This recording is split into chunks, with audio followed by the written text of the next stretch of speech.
Boa tarde a todos.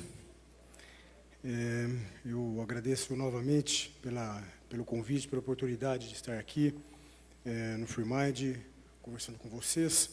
E quando eu fui convidado para participar desta mesa especificamente, que trata de como deveríamos utilizar evidências científicas, o suporte científico para a sensibilização da sociedade, para a sensibilização das autoridades, para a realização de políticas públicas, eu optei por trazer este tema específico, que é como os leitos psiquiátricos funcionam como fator de proteção contra o encarceramento e o suicídio de pessoas com transtornos mentais e dependência química. Essa é uma questão que eu julgo de extrema relevância, já que nos últimos 30 anos o Brasil vem passando por um movimento extremamente perigoso e irresponsável de diminuição de leitos para internação de pessoas com transtornos mentais e dependência química que apresentam agudização dos seus quadros clínicos.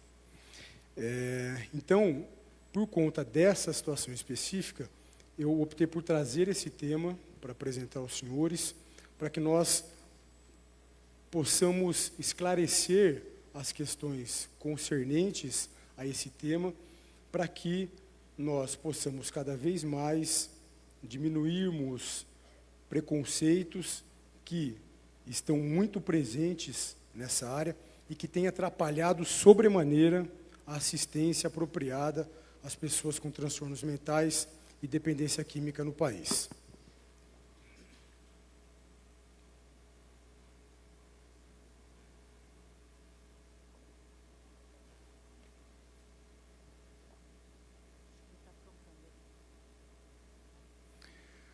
Nesta apresentação, então, eu utilizarei esse roteiro.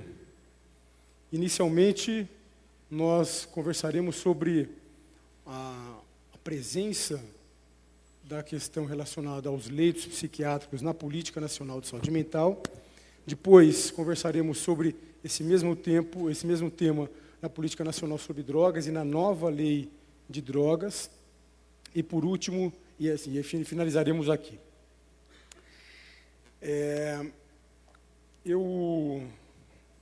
No início do ano de 2017, eu tive a oportunidade de assumir a coordenação nacional de saúde mental do Ministério da Saúde. Fiquei nessa função durante 2 anos, 2017 e 2018. Ao cabo de 2017, nós implementamos mudanças importantes na Política Nacional de Saúde Mental, por conta de uma série de indicadores insuficientes, por uma série de indicadores muito ruins que nós vínhamos tendo na política pública de saúde mental. No ano de 2018, então, eu continuei no Ministério da Saúde, buscando implementar as mudanças que tinham sido realizadas com a publicação da nova Política Nacional de Saúde Mental, em dezembro de 2017, e agora, então, com a mudança de gestão do governo federal, eu fui convidado para permanecer no governo, mas em uma outra função, eu fui para o recém-criado Ministério da Cidadania, e lá também, enfim, tive a oportunidade de participar das mudanças da Política Nacional sobre Drogas, que foi publicado, então, no mês de abril deste ano, 2019, e também, enfim, conseguimos articular para a publicação da nova Lei de Drogas, publicada agora no mês de junho, também deste ano de 2019. As modificações na Política Nacional de Saúde Mental, na Política Nacional sobre Drogas e na Lei de Drogas tinha como objetivo a oferta de cuidados mais apropriados para as pessoas que apresentam transtornos mentais e dependências químicas no Brasil, por conta, novamente, insisto, nos indicadores muito ruins que nós tínhamos dessas políticas públicas. Focando especificamente, então, e inicialmente na Política Nacional de Saúde Mental, e no que diz respeito especificamente à internação psiquiátrica como um recurso terapêutico para as pessoas com transtornos mentais e, obviamente, também dependência química, se nós utilizarmos uma perspectiva histórica para entender essa situação, como que o Brasil chegou como está hoje, né, numa situação de penúria absoluta de leitos para internação para pessoas com transtornos mentais e dependência química que apresentam agudização dos seus quadros clínicos e precisam de tratamento em um ambiente protegido. Se nós nos valermos, então, de uma perspectiva histórica para entender essa situação na qual nós estamos imersos hoje, nós podemos inicialmente nos remeter à década de 50, já do século passado, e nós vamos, então, identificar um movimento importante, né, ligado ao movimento da contracultura, que estava ganhando força naquele momento histórico, que é o movimento da antipsiquiatria. Então, aqui nós temos alguns autores importantes naquele contexto, né, Lang, Leeds, Thomas Szasz, eram autores que colocavam em xeque o diagnóstico psiquiátrico, que colocavam em xeque os tratamentos psiquiátricos e que também colocavam em xeque as estruturas assistenciais utilizadas para os tratamentos das pessoas que apresentavam, então, transtornos mentais e dependência química. Esse é um movimento importante, mas extremamente embasado em questões ideológicas e pouco embasado em questões técnicas. Mas, um pouco tempo depois, bebendo, então, dessa água da contracultura, do movimento da reforma, do movimento da antipsiquiatria, essas duas figuras são figuras importantes, né, nesse contexto. Um deles é o Michel Foucault. Michel Foucault foi um filósofo francês que também, enfim, teve um papel importante nesse contexto de colocar em xeque, de contestar a psiquiatria, os seus métodos terapêuticos, as suas estruturas assistenciais. Mas o Foucault, na verdade, foi uma figura mais importante para a sociedade como um todo, porque o Foucault tinha uma posição contrária, né, e crítica, não só aos equipamentos de assistência na área de psiquiatria, como os hospitais psiquiátricos, mas também outras estruturas que, segundo ele, eram estruturas de contenção das pessoas, que eram estruturas que estariam em favor do sistema e contra as pessoas. Então, por exemplo, o Foucault era um grande crítico do sistema de ensino, um grande crítico das universidades, era um crítico do sistema prisional, era um crítico das polícias, enfim, era um indivíduo que tinha uma posição contrária a estruturas que, segundo ele, eram meramente estruturas de poder. E a psiquiatria e o hospital psiquiátrico deixaram, então, de ser considerados como estruturas de assistência para as pessoas e começaram a ser, então, consideradas como estruturas de exercício do poder médico, do poder da sociedade sobre as pessoas doentes.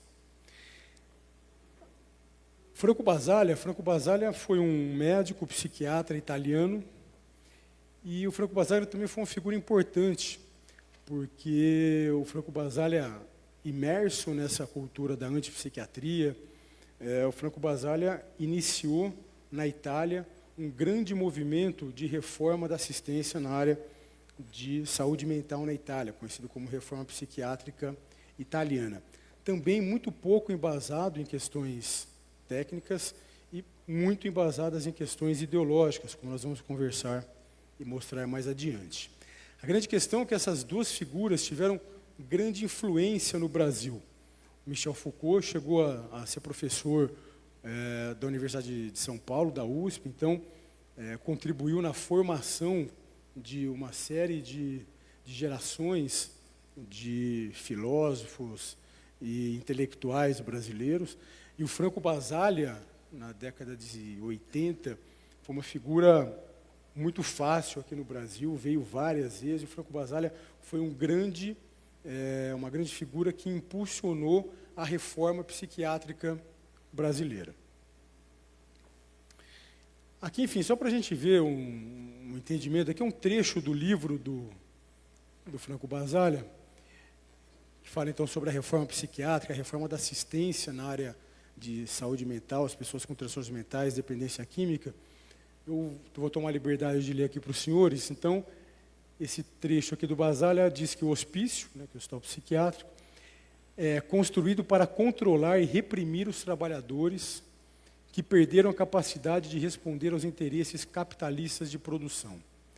Então, o entendimento, na verdade, que o Franco Basaglia tinha da psiquiatria, do hospital psiquiátrico, dos aparatos de cuidado, era que, na verdade, esses serviços deveriam ser excluídos da sociedade, porque estariam a serviço não do cuidado, não da assistência às pessoas, mas sim do exercício do poder sobre elas.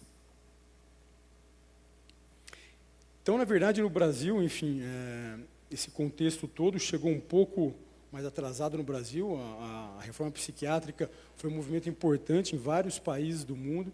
No Brasil chegou um pouco mais tarde, mas achou aqui um importante caldo de cultura, né? Na década de 80, o Brasil estava passando por um movimento de redemocratização, então existia um caldo de cultura importante de receber movimentos e ideias ditas mais progressistas, como essas. O Brasil, infelizmente, tinha um parque instalado de hospitais psiquiátricos com estruturas muito ruins e que prestavam realmente uma desassistência, muitos deles, as pessoas que lá estavam internados, e muitos desses hospitais não eram hospitais de internação de pacientes que apresentavam agudização de seus quadros clínicos. Eram muitos deles hospitais que funcionavam como asilos. Então, dentro desse caldo de cultura todo, se instalou no Brasil um movimento muito importante, que foi o movimento da luta antimanicomial. O movimento da luta antimanicomial ganhou um poder ainda maior quando, então, final da década de 80, início da década de 90, os principais líderes desse movimento da luta antimanicomial chegaram ao poder. Chegaram, então, e assumiram a coordenação de saúde mental do Ministério da Saúde e começaram, então, a implantar a sua política dentro de um viés da antipsiquiatria e do movimento da luta antimanicomial. E, na verdade, não foram só os hospitais psiquiátricos que começaram a sofrer com o movimento da luta antimanicomial, mas outras estruturas assistenciais também, como, por exemplo, ambulatórios. Tanto é que os senhores talvez conheçam poucos ambulatórios de saúde mental por aí, sim ou não? Os senhores conhecem muitos CAPs, sim ou não? Sim, por quê? Porque também, de maneira equivocada, os ambulatórios de saúde mental começaram a ser fechados no Brasil. Por quê? Com uma ideia que não faz sentido com a realidade, que os ambulatórios seriam meramente lugares de medicalização das pessoas, e não lugar de tratamento. Então, esses serviços começaram a ser fechados, da mesma maneira que os hospitais psiquiátricos começaram a ser fechados. E essa ideia de que o hospital psiquiátrico era um lugar de segregação, que não deveria existir, se expandiu para uma outra estrutura assistencial, que começa no Brasil há 5 décadas, há 50 anos, e que tem grande importância na recuperação de pessoas com dependência química, que são as comunidades terapêuticas. Então, as comunidades terapêuticas também começaram a ser vítimas, a ser alvo desse movimento. Por quê? Porque, de acordo com esse movimento, o hospital psiquiátrico era um lugar simplesmente de segregação e violação de direito. Comunidade terapêutica, a mesma coisa. Novamente, embasada numa ideia, numa concepção meramente ideológica e nada técnica. Então, o cuidado de pessoas com transtornos mentais e dependência química deveriam acontecer necessariamente, obrigatoriamente, de acordo com a cartilha dos representantes da luta antimanicomial, em serviços de base comunitária, no caso, os CAPs. Mesmo indivíduos que estivessem apresentando agudização de seus quadros clínicos e que precisassem de um cuidado no ambiente protegido. Esse movimento, enfim, ele foi ganhando corpo no Brasil, e no ano de 2001 foi publicado um marco legal, né, advindo, então, desse movimento todo que estava em curso no Brasil, que é a Lei 10.216, de 2001, que eu imagino que os senhores conheçam.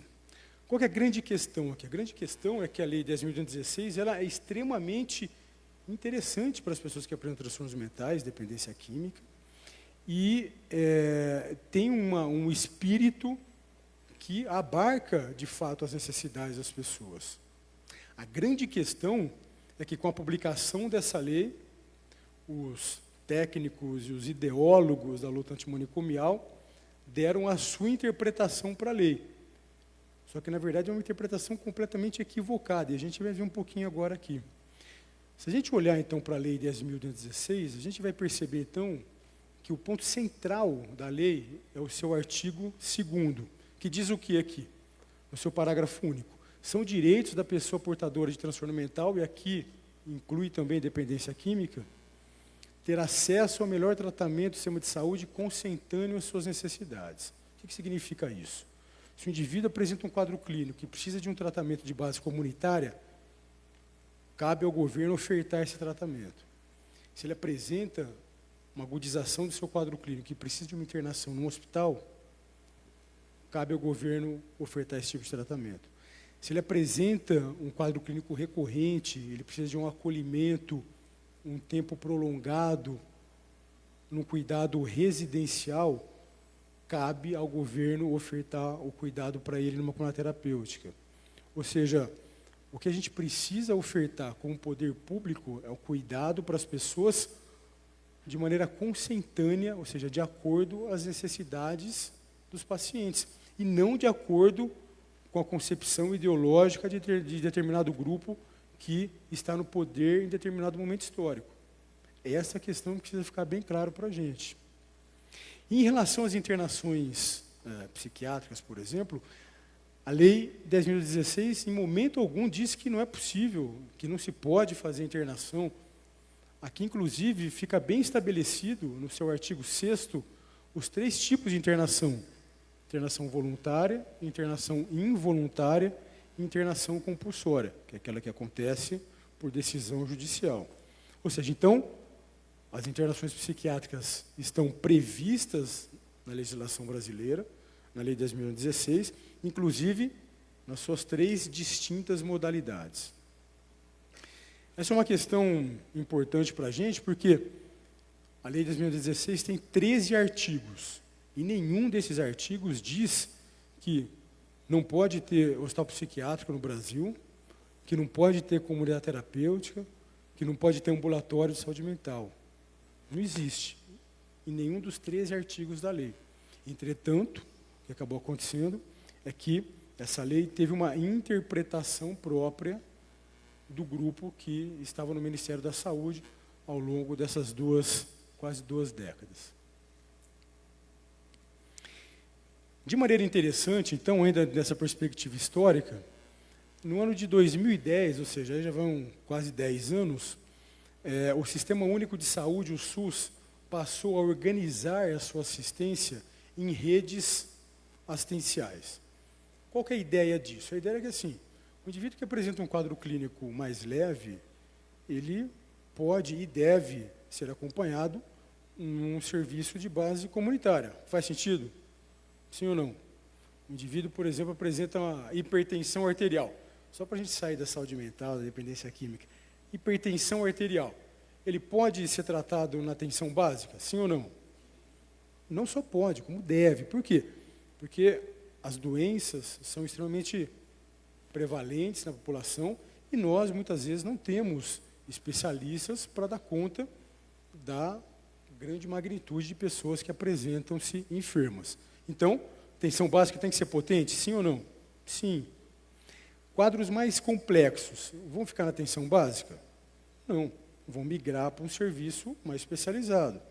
E se esse indivíduo apresenta uma agudização do seu quadro clínico? O indivíduo tem hipertensão arterial, apresenta um pico hipertensivo, esse indivíduo vai ficar em atendimento na atenção básica ou no serviço especializado de base comunitária? Sim ou não? Uma crise hipertensiva grave. Não, ele precisa ir para onde? Para um hospital. ele vai ser avaliado. Se o quadro dele melhorar, talvez ele possa voltar para casa e retomar o seu tratamento de base comunitária. E se o quadro clínico dele piorar ou se mantiver grave, esse indivíduo vai ter que ser hospitalizado? Sim ou não? Sim. O indivíduo que apresenta transtorno mental, dependência química, também. Se o quadro clínico dele ficar mais grave ainda, talvez ele precise ir para a UTI. Por quê? Porque senão ele vai morrer. O indivíduo com um quadro de hipertensão grave, descontrolada. O indivíduo que apresenta transtorno mental e dependência química, se a gente talvez não interná-lo em determinadas circunstâncias, talvez ele possa morrer também.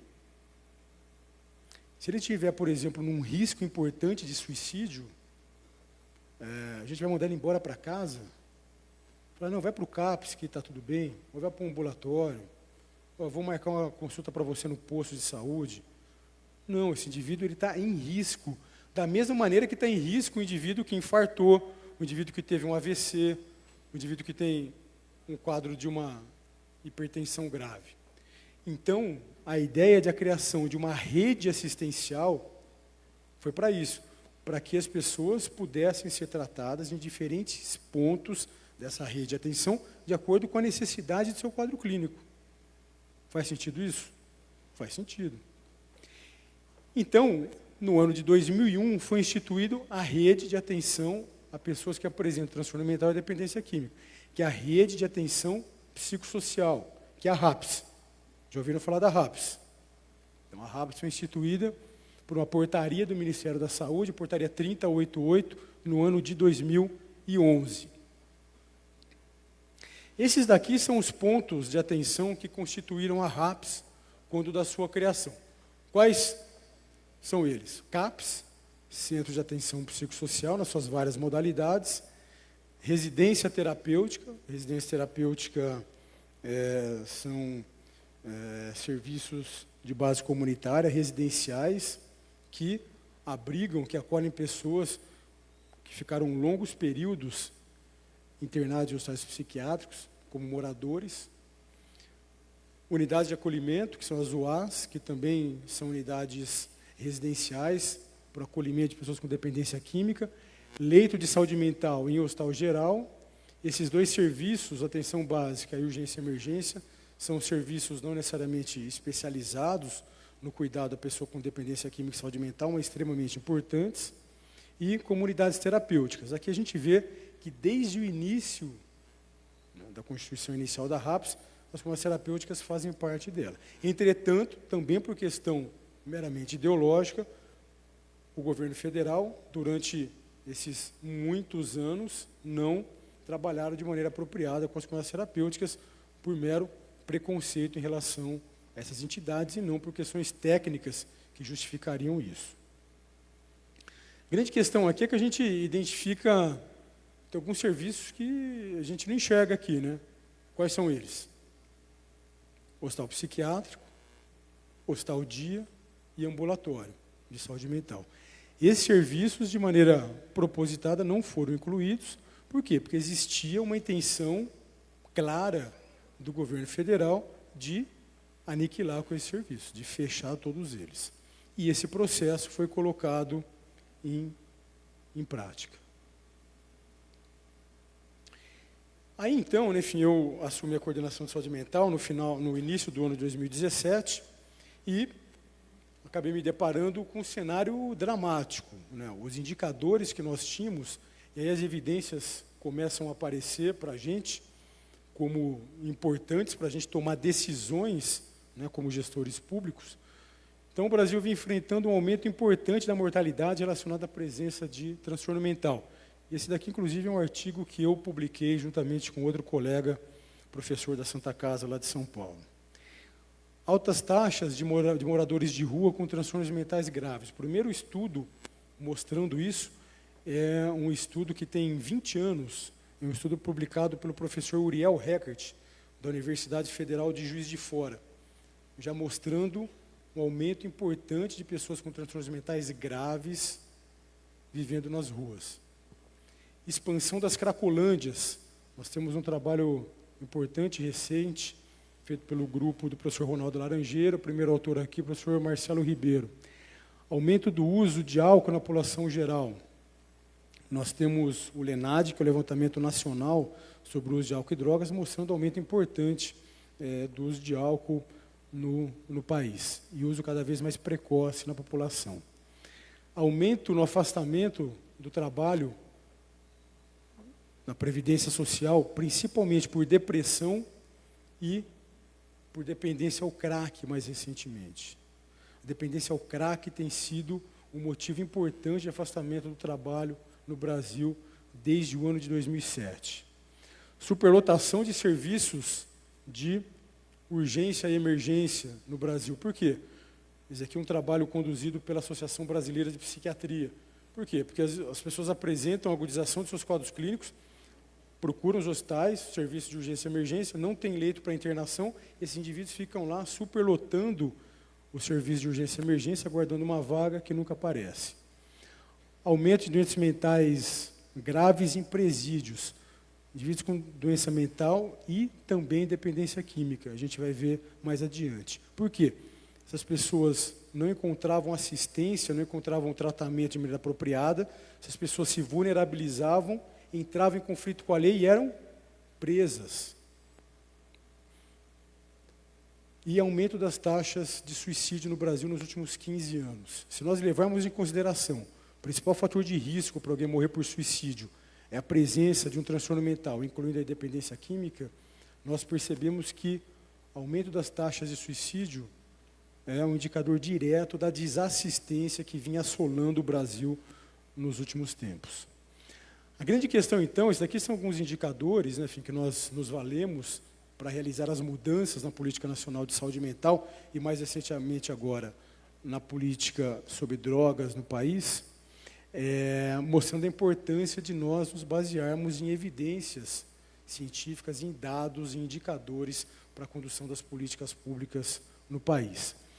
E agora, então, né, nessa nossa conversa aqui, nós vamos focar mais especificamente nesses dois últimos indicadores, que diz respeito ao encarceramento, aumento do encarceramento de pessoas com transtornos mentais e dependência química no Brasil, e aumento do suicídio também no país, as pessoas que apresentam transtornos mentais e dependência química.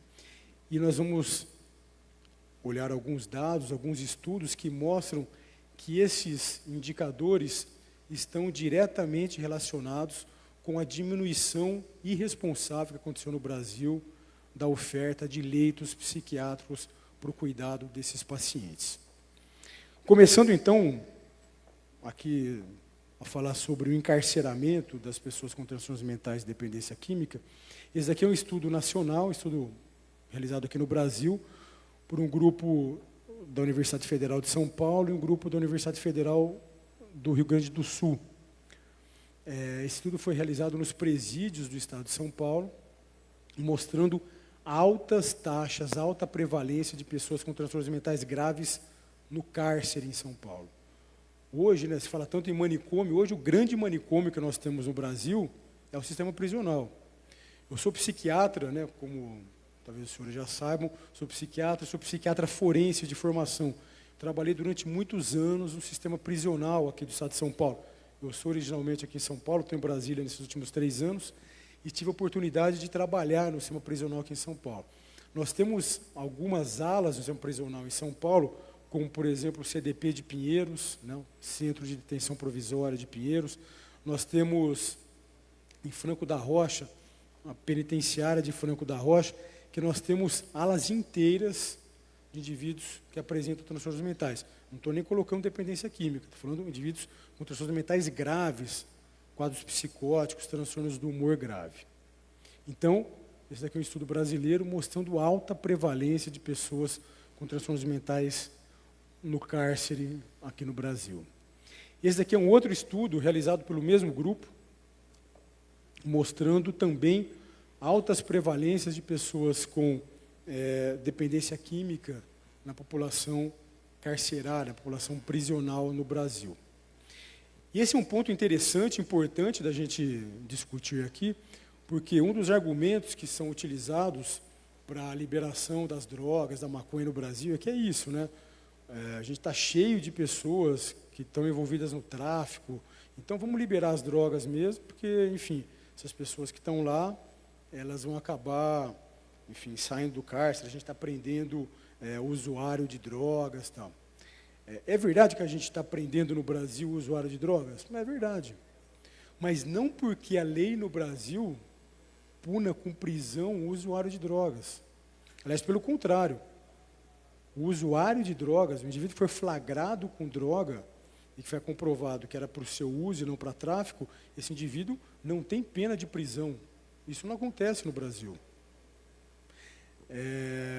O que acontece no Brasil, na verdade, era que as pessoas com dependência química, por conta de políticas de tratamento equivocadas, ideológicas que nós tínhamos no Brasil nesses últimos anos, como nós vimos agora, esses indivíduos ficavam fragilizados, vulnerabilizados, entravam em conflito com a lei e eram presos. Esses indivíduos, muitas vezes, para manter o seu vício, se envolviam no narcotráfico e acabavam, então, sendo presos. Era isso que vinha acontecendo no Brasil. Não é que aqui no Brasil a gente prende usuário de droga. A gente prende usuário de droga que se envolve com narcotráfico, que se envolve com crime contra o patrimônio. Mas isso não acontece porque a lei brasileira é equivocada. Isso acontece porque, infelizmente, no Brasil, a gente vinha tratando de maneira inapropriada essas pessoas se vulnerabilizavam, entravam em conflito com a lei e eram, então, presas. Esse daqui é uma questão interessante, né? Porque esse fenômeno do encarceramento que nós estamos vivendo no Brasil hoje, de pessoas com transtornos mentais e dependência química, obedece esse padrão aqui, que se chama curva de Penrose. Não sei se vocês já ouviram falar. Penrose foi um pesquisador, um epidemiologista britânico. O primeiro estudo que ele fez sobre isso foi conduzido nos Estados Unidos, e ele identificou que redução de leitos para internação psiquiátrica está inversamente ligado com o aumento do encarceramento das pessoas com transtornos mentais e dependência química. Por quê? Porque as pessoas, então, precisam do leito, não encontram, elas estão com quadro clínico agudizado, elas, por conta disso, então, entram em conflito com a lei e são presas. Então, é essa a situação que a gente vem enfrentando no Brasil. Aqui esse estudo, publicado no JAMA Psychiatry. O JAMA é o jornal da Associação Médica Americana, das principais revistas científicas no mundo na área de psiquiatria, que é o JAMA Psychiatry. Esse estudo foi publicado em 2015 e foi realizado em países da América do Sul, incluindo o Brasil. Então, essa daqui é a curva de Penrose da América do Sul, que mostra diminuição em vários países aqui da América do Sul, diminuição de leitos de internação psiquiátrica e aumento do encarceramento das pessoas com transtornos mentais. E essa daqui é a curva de Penrose brasileira. Aqui a diminuição de leitos psiquiátricos no Brasil e aqui o aumento do encarceramento. A estimativa, e aqui eu não estou nem falando de indivíduos com dependência química, porque esse número seria, então, muito maior. Mas hoje, no Brasil, a estimativa que se tem é que nós temos, no cárcere hoje, no Brasil, nós temos mais de 62 mil pessoas com transtornos mentais graves, como quadros psicóticos, como esquizofrenia, e transtornos do humor grave, como indivíduos com transtorno afetivo bipolar. Então, esse é o legado que nós temos da luta antimanicomial que ficou no poder no Brasil durante esses quase 30 anos. As pessoas com transtornos mentais hoje estão sendo presas. É a mesma coisa as pessoas com dependência química. Da importância de nós continuarmos as mudanças que nós precisamos realizar nas políticas públicas de saúde mental e dependência química no Brasil. Aqui só para a gente entender, aqui é uma taxa que é utilizada, número de leitos para cada 1.000 habitantes. Só para a gente ter uma ideia, existem vários trabalhos mostrando, inclusive tem um artigo importante publicado numa revista internacional, uma das revistas mais importantes também da psiquiatria no mundo chamada Molecular Psychiatry. Tem um artigo publicado na Molecular Psychiatry mostrando que, no mínimo, uma sociedade, para proteger as pessoas que apresentam dependência química e transtorno mental, deveria ter, no mínimo, uma taxa de 0,3 leitos para cada 1.000 habitantes. Estou falando leito para internação. Então, 0,3 leitos para cada 1.000 habitantes. O Brasil hoje tem, mais ou menos, se nós juntarmos leitos de psiquiatria em hospital psiquiátrico, leitos de psiquiatria em hospital geral, nós hoje vamos ter no Brasil aí pouco mais de 18 mil leitos, população de mais de 200 milhões de habitantes. Então, no Brasil hoje, nós temos menos de 0,1 leito para cada 1.000 habitantes. Menos de 0,1 leito para cada 1.000 habitantes. O que significa isso? Que o Brasil tem menos de 1/3 dos leitos, que nós deveríamos ter. E isso tem levado a uma grande desassistência e tem levado a esses indicadores de péssima qualidade que nós estamos enfrentando no Brasil. Só para nós termos uma ideia, aqui a taxa de leitos, mundo afora, e o Brasil está aqui, uma das menores taxas do mundo. Uma das menores taxas do mundo. Uma coisa que precisa ficar claro para a gente é que, para que nós tenhamos o fortalecimento da assistência de base comunitária, que é importante, isso não precisa e não deve acontecer em detrimento do tratamento em serviços de internação, ou acontecer em detrimento do acolhimento em cromoterapêutica, por exemplo. Aqui, só para a gente ter uma ideia das magnitudes de valores, só para a gente entender um pouco o cenário, no Brasil, todo o recurso do Ministério da Saúde para custear serviços, que na verdade é na sua maioria serviços de base comunitária, como os CAPs, o Brasil tem um orçamento no Ministério da Saúde de 1,5 bilhão de reais ano. 1,5 bilhão de reais ano. Esse daí é um dinheiro só, dinheiro federal. A gente tem um financiamento no SUS, que é um financiamento dito tripartite, entre dinheiro federal, dinheiro dos estados e dinheiro dos municípios.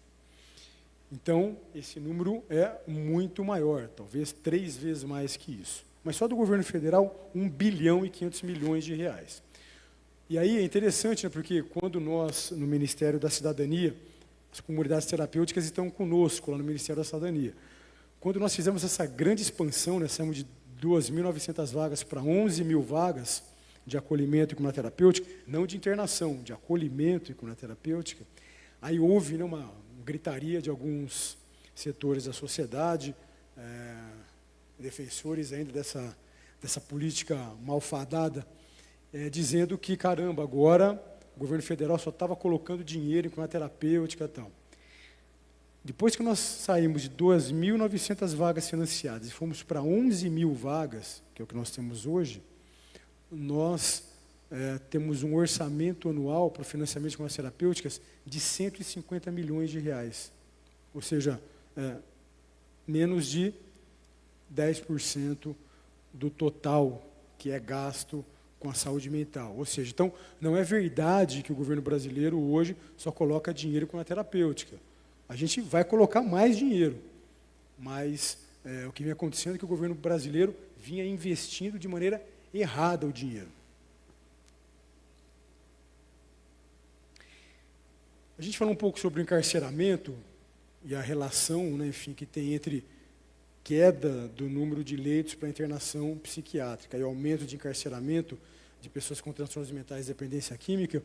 E aqui a gente vai falar, então, sobre o outro aspecto da nossa conversa, que é a diminuição da oferta de leitos psiquiátricos para internação de pessoas com transtornos mentais e dependência química em momentos de crise e o aumento das taxas de suicídio, que vem aumentando no Brasil ao longo desses últimos 15 anos de maneira importante. Esse estudo, então, foi publicado numa revista internacional. foi publicado na Molecular Psychiatry. Esse daqui é um editorial da Molecular Psychiatry e que discute, então, quando que os governos deveriam aumentar leitos de internação psiquiátrica. E aí, esse daí é um texto longo, ele traz vários casos, mas esse case aqui é um case interessante. É uma situação que aconteceu no sul da Austrália. No sul da Austrália, a gente pode ver aqui nessa curva em azul, vinha acontecendo uma diminuição do número de leitos psiquiátricos, e começou a acontecer, a gente pode observar aqui na linha vermelha, um aumento dos casos de suicídio. Então a gente começou a ver diminuição de oferta de leitos de internação psiquiátrica e o aumento dos casos de suicídio. E as autoridades australianas, as autoridades sanitárias da Austrália falaram, bom, essa situação está acontecendo, a gente precisa então dar um jeito, utilizando as evidências científicas para tomar as decisões de políticas públicas.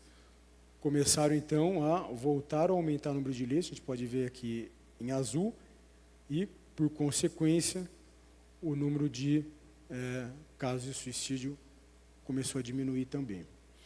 Então, a gente percebe que, nitidamente aqui, houve uma queda do número de leitos, aumento de suicídio. Quando, então, as autoridades começaram a aumentar novamente o número de leitos, as taxas de suicídio caíram. Para a gente ver a importância da oferta de leitos psiquiátricos para o tratamento das pessoas e que protege as pessoas numa situação grave de risco de suicídio. Ou seja, se o indivíduo está com um quadro clínico de risco de suicídio, esse indivíduo está em risco de morte. É a mesma coisa o indivíduo que infartou. Novamente, o indivíduo chega infartado no hospital, eu vou mandar ele embora para casa? Falar, não, tudo bem, você deu uma infartadinha aí, um infarto. Não, eu vou internar esse cara, vou observar, ver como é que vai evoluir o quadro dele. E se o cara chega no pronto-socorro com risco de suicídio? Eu vou mandar ele embora para a casa dele? Ele está em risco de morte, talvez um risco muito maior do que quem infartou. Talvez um risco muito maior de morte do que quem teve um AVC, por exemplo. Esse daqui é um outro trabalho, um trabalho publicado na revista da Associação Americana de Medicina, nos Estados Unidos também, mostrando, então aqui não, o aumento das taxas de suicídio nos Estados Unidos, e o crítico declínio dos leitos de psiquiatria. Então, esse estudo também mostra, um estudo recente, publicado em 2017, lá nos Estados Unidos, que também passaram por esse movimento da luta antimanicomial, reforma psiquiátrica. É que aqui no Brasil a situação foi mais dramática, mas esse foi um movimento que aconteceu em vários países, inclusive os Estados Unidos hoje tem passado por um processo importante de recriação de leitos para internação psiquiátrica.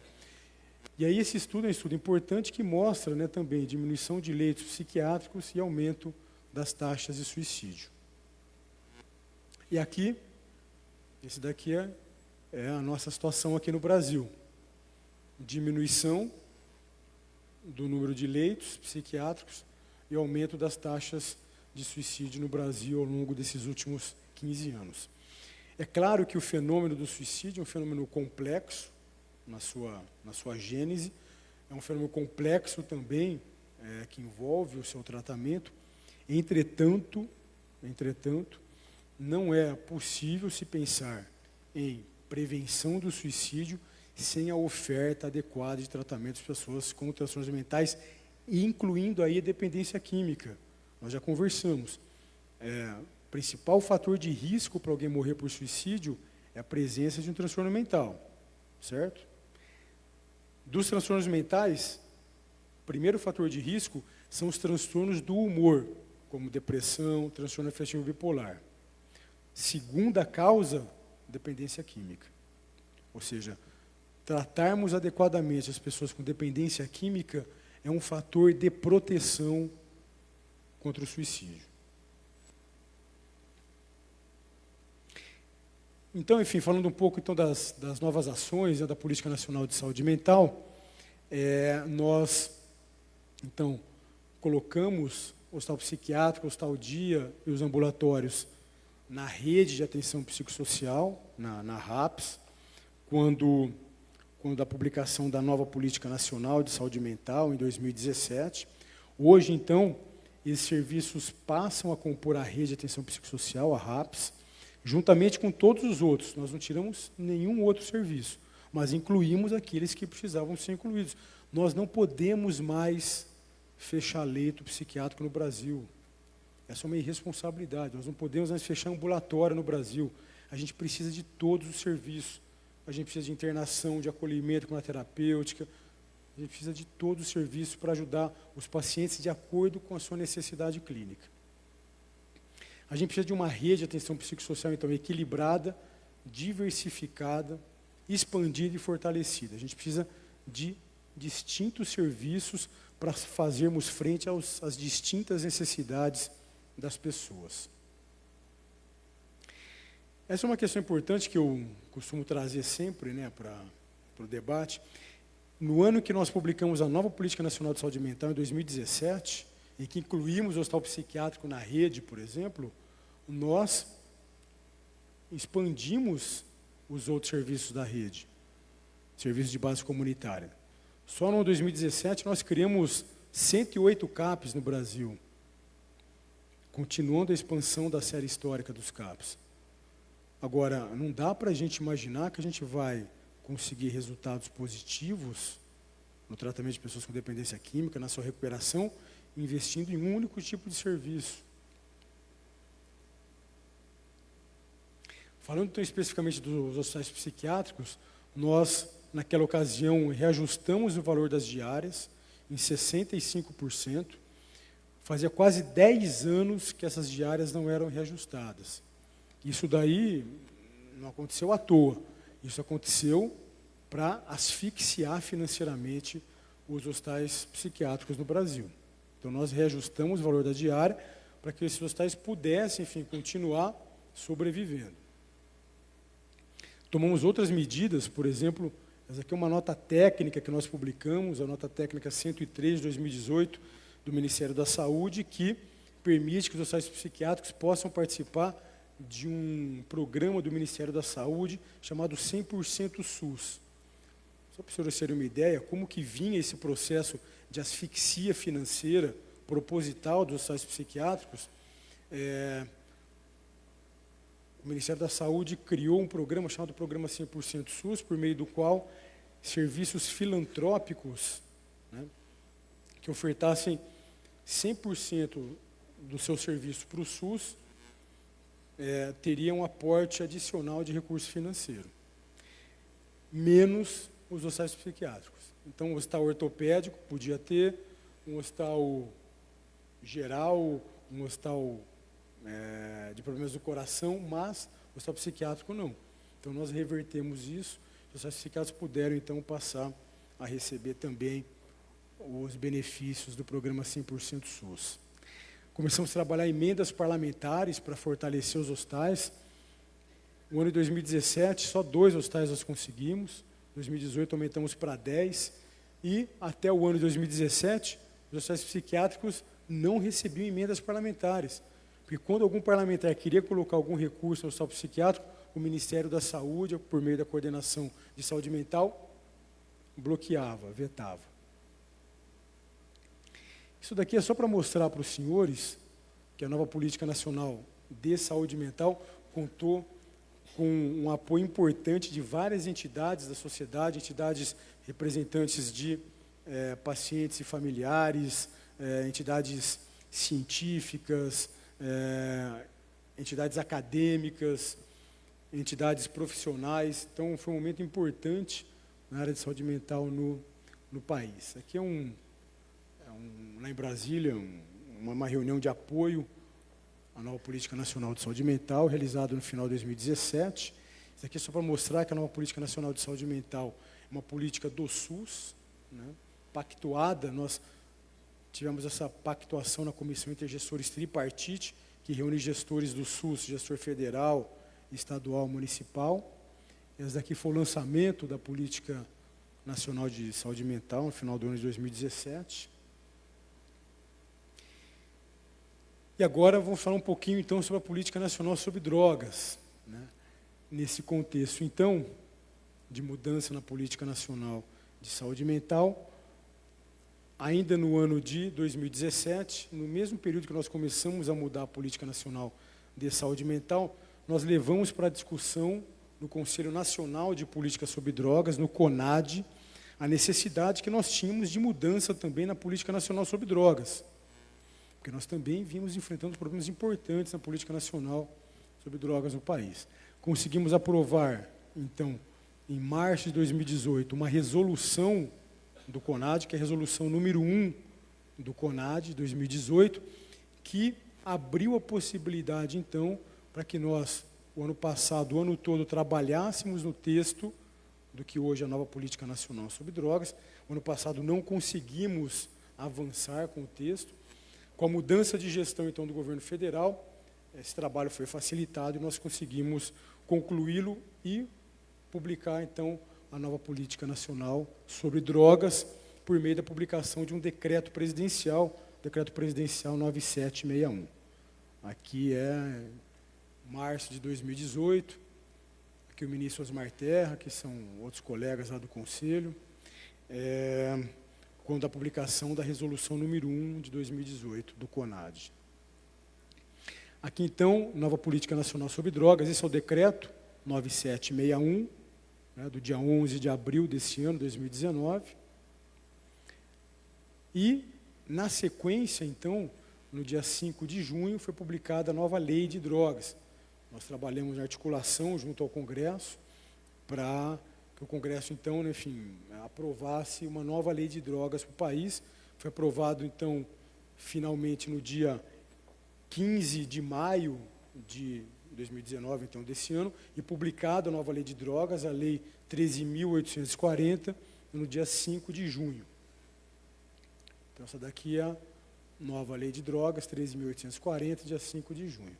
Elas trazem uma série de mudanças em relação à política anterior e coloca especificamente na área de tratamento uma mudança de paradigma, mudança de objetivo. Que se busca agora é ajudar um indivíduo a ficar abstinente, se manter abstinente e passar por um processo de recuperação, um processo de reinserção social, e não só ações focadas em mera redução de danos. Nesse contexto, na lei, a Lei 13.840, abre a possibilidade de realização de internação involuntária. Pela primeira vez, uma lei federal coloca a possibilidade da realização de internação involuntária para as pessoas com dependência química. A lei que a gente viu lá de 2001 a 10.216 já trazia a possibilidade de internação involuntária. Só que alguns operadores do direito, algumas áreas da sociedade, insistiam em ter um entendimento de que a Lei 10.216, então, que essa lei não se aplicaria às pessoas com dependência química, e só às pessoas com outros transtornos mentais. Então, existia esse entendimento que a Lei 10.216 não se aplicaria às pessoas com dependência química. Então, por conta disso, é que foi incluído no texto da atual lei a possibilidade, em muitos casos, a necessidade da realização de internação involuntária para as pessoas com dependência química. Dentro desse contexto, então, da nova Política Nacional de Saúde Mental e da nova Política Nacional sobre Drogas e da nova Lei de Drogas, esse daqui, então, eu trago para os senhores um trecho do texto da nova Política Nacional sobre Drogas, o decreto presidencial, que inclui os hospitais psiquiátricos, ambulatórios, hospitais-dia, inclui também as clínicas especializadas no tratamento de pessoas com dependência química, como parte da rede de assistência às pessoas que apresentam dependência química no Brasil, juntamente com outros serviços. A ideia, na verdade, é que nós tenhamos assistência para as pessoas com dependência química, novamente, tal qual é lá o espírito da Lei 10.016, de acordo com a necessidade das pessoas. Então, nós incluímos aqui ambulatórios, hospitais psiquiátricos, hospitais dia, tal qual incluímos na RAPS, quando da mudança da Política Nacional de Saúde Mental, em 2017, e incluímos também aqui clínicas especializadas, né, que também são importantes, e incluímos também como novidade, a gente não está falando sobre isso, mas acho que é importante também, um momento inédito, né, que é o aparecimento aqui nessa rede de atenção às pessoas que apresentam transtorno mental e dependência química, mais especificamente, que é a inclusão dos grupos de apoio e mútua ajuda, que é uma novidade, né, ou seja, isso nunca tinha aparecido, e nós incluímos porque sabemos a importância de grupos não anônimos, grupos anônimos, e a partir disso, então, nós começamos a trabalhar para nos aproximarmos e fazermos as parcerias importantes para que o governo federal possa ajudar no fomento, ajudar na expansão também dos grupos de apoio e de mútua ajuda no Brasil, que são tão importantes, né, no processo de recuperação das pessoas com dependência química e de suporte aos seus familiares. Aqui, enfim, só para a gente ter uma ideia, né, já que a gente está falando de questão aí de como que as evidências científicas podem ajudar a balizar e dar um norteamento diferente para as políticas públicas, né, e também como a gente vai conversar aqui sobre como que as evidências científicas podem e devem ser utilizadas também, né, enfim, para que a sociedade, enfim, também possa entender um pouco melhor e que a sociedade possa receber informações para formar o seu convencimento, para formar a sua opinião sobre as coisas. Esse daqui é logo que foi publicada a nova lei de drogas, o Datafolha soltou uma pesquisa. E é o Datafolha, hein? Então, essa pesquisa ainda eu fico mais contente com o seu resultado.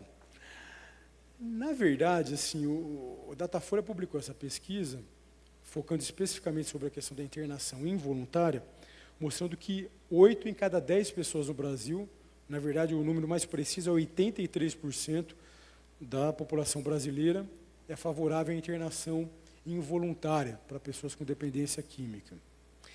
A grande questão que a gente ainda tem no Brasil, e essa é uma questão importante para a gente discutir aqui, para a gente conversar, nós temos ainda muitos grupos no Brasil, basicamente encastelados em alguns conselhos profissionais, basicamente encastelados em alguns ministérios públicos Brasil afora, basicamente encastelados em algumas universidades, basicamente pessoas que não têm contato com a realidade da sociedade. Encastelados na imprensa, por exemplo, na Folha de São Paulo. Agora, a grande questão é que, quando a gente vai para a população que sente na pele e que vivencia esses problemas no dia a dia, é esse o resultado que a gente tem, né? Então, às vezes eu fico me questionando, né, assim, quais são as alternativas, né, que a gente tem para trabalhar de fato, né? Porque no Brasil o que aconteceu nesses últimos muitos anos foi uma situação de que muitos profissionais que militam na área de saúde mental e dependência química, direta ou indiretamente, sendo profissionais que cuidam das pessoas ou profissionais que são atores, né, enfim, nessa política, mas, por exemplo, operando o direito, são profissionais que foram forjados nas universidades com uma ideologia, né, e que simplesmente apartou esses indivíduos de um contato crítico com a realidade. Então, a gente tem indicadores no Brasil péssimos, decorrentes de péssima política pública realizada no Brasil nesses últimos muitos anos. Nós temos agora, nesses últimos 2 anos, uma tentativa, enfim, forte, já desde o último governo, né, do governo anterior, e principalmente do governo atual, de mudar essa realidade, tanto da saúde mental quanto da dependência química, mas ainda nós enfrentamos uma situação bastante difícil. por exemplo, o Conselho Federal de Psicologia, juntamente com o Ministério Público Federal do Trabalho, juntamente com o Ministério Público Federal de Defesa dos Direitos do Cidadão, publicaram agora, essa semana, um relatório de uma vistoria aos hospitais psiquiátricos do Brasil, meramente com a ideia de pegar uma realidade que se pretende denegrir, colocar num relatório chancelado por essas entidades para denegrir os hospitais psiquiátricos. Aconteceu recentemente uma situação parecida com as comunidades terapêuticas, né? Esse mesmo grupo publicou um relatório de vistoria das comunidades terapêuticas, um relatório também completamente enviesado, e não só isso, né, as questões não param por aí. Apresentaram aqui no Brasil e, ato contínuo, levaram isso para a OEA, para a Organização dos Estados Americanos, que é justamente para denegrir a política pública voltada para o fortalecimento das comunidades terapêuticas no Brasil, né? E aqui eu gostaria de parabenizar publicamente a FEBRACT, Federação Brasileira de Comunidades Terapêuticas, que foi lá na OEA denunciar o que estava acontecendo aqui no Brasil, que esse tipo de vistoria era uma arapuca que estavam querendo se armar, era uma questão que estavam querendo organizar para denegrir as comunidades terapêuticas do Brasil. Então, tudo isso para dizer que nós temos indicadores que mostram para a gente que a gente precisa mudar, nós temos a opinião pública que, em tese, está do lado das mudanças, como a gente pode ver, mas a gente tem setores da sociedade minoritários, mas que insistem em implementar ações que, nesses últimos anos, em nada ajudaram a população que apresenta dependência química e transtorno mental no Brasil. Então, era isso que eu gostaria de trazer para os senhores e fico à disposição para o debate. Muito obrigado.